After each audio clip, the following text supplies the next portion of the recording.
So, an insurance defense attorney describes routinely losing billable time because insurance carrier billing guidelines reject entries for activities such as conferring with senior attorneys, delegating work to assistants, reviewing large volumes of medical records, internal collaboration. Now, the work, they got to do that work, and it's ethically appropriate, but these insurance companies, they don't like to pay.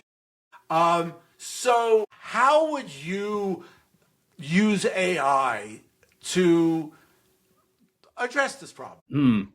So to make sure I understood the problem, because I feel like there was a few moving parts there. So the attorney is spending a lot of billable hours because they're having to basically coordinate between multiple different employees and multiple different tasks to then go to the insurance and try to get insurance to actually pay. Am I? It's very much like a problem that medical offices have. You may go into the doctor's office and have the doctor look at two or three things, and the doctor or the nurse practitioner or the medical assistant or whomever you're dealing with has to apply the correct codes so that Medicare or the insurance companies will recognize them as legitimate codes for service and reimburse.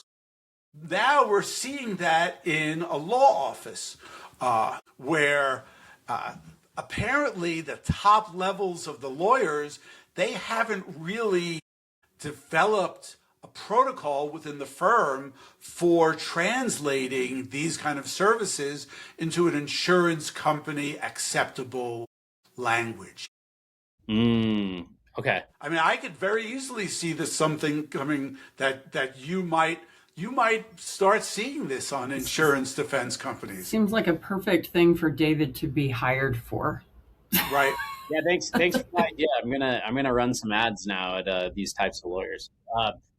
No, I mean this is cut and dry, like a workflow or a task that AI excels at. It doesn't sleep, right? It's really great at following a process, gathering information, documenting that information, and then passing it to the relevant parties. And then again, since it doesn't sleep and it doesn't have emotion, it's just going to keep following up until it gets what it needs. And that way, this attorney, for example, can continue to focus on other high leverage activities that are going to help grow the firm while the AI handles that entire process that you mentioned without, him having to sit there and do a lot of that manual and tedious labor.